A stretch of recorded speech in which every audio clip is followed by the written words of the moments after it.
An opioid overdose is a serious medical emergency. This life-threatening condition is treatable, but every second counts.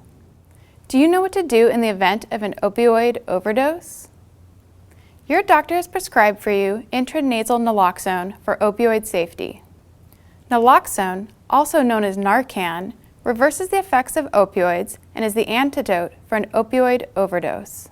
Opioids are a group of medication that are used to treat pain. Examples of opioids include oxycodone, codeine, morphine, hydrocodone, methadone, fentanyl, and heroin.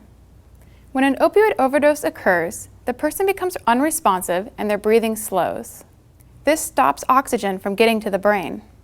Although overdoses occur rarely, there are steps you can take to minimize your risk. Avoid mixing opioids with alcohol or using other drugs that are sedating. Take your medications as prescribed by your doctor. Do not take extra.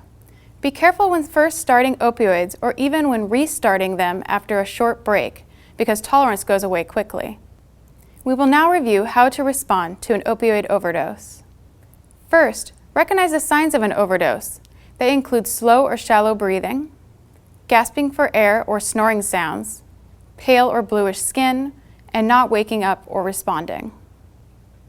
If you suspect someone has overdosed, attempt to stimulate them by giving them a shake and call their name. Next, call 911.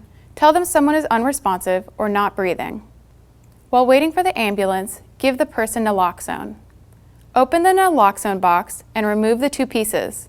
One is the delivery tube and the other is the tube holding the medication.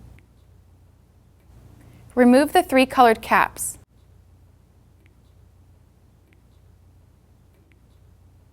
Place the medication tube into the delivery device and twist until you feel it give. Now open one of the plastic bags that contain one nasal vaporizer. Twist the nasal device onto the delivery tube. The medication is now ready to be given. Before giving the person the nasal naloxone, position them on their back. Insert the naloxone device into one nostril and give half of the syringe. Repeat in the other nostril with the other half of the syringe. The person does not need to be breathing for the medicine to work. In 3 minutes, if the person has not become responsive or breathing is minimal or has not resumed, use the second naloxone provided to give another half syringe spray into each nostril. While waiting for the medication to work and the ambulance to arrive, give the person rescue breaths. Make sure nothing is in their mouth. With one hand on their chin, tilt their head back and pinch their nose closed. Make a tight seal over their mouth and give one breath every 5 seconds. Stay with the person until the ambulance has arrived. Opioid overdoses are rare, but in an emergency, knowing how to respond can save a life.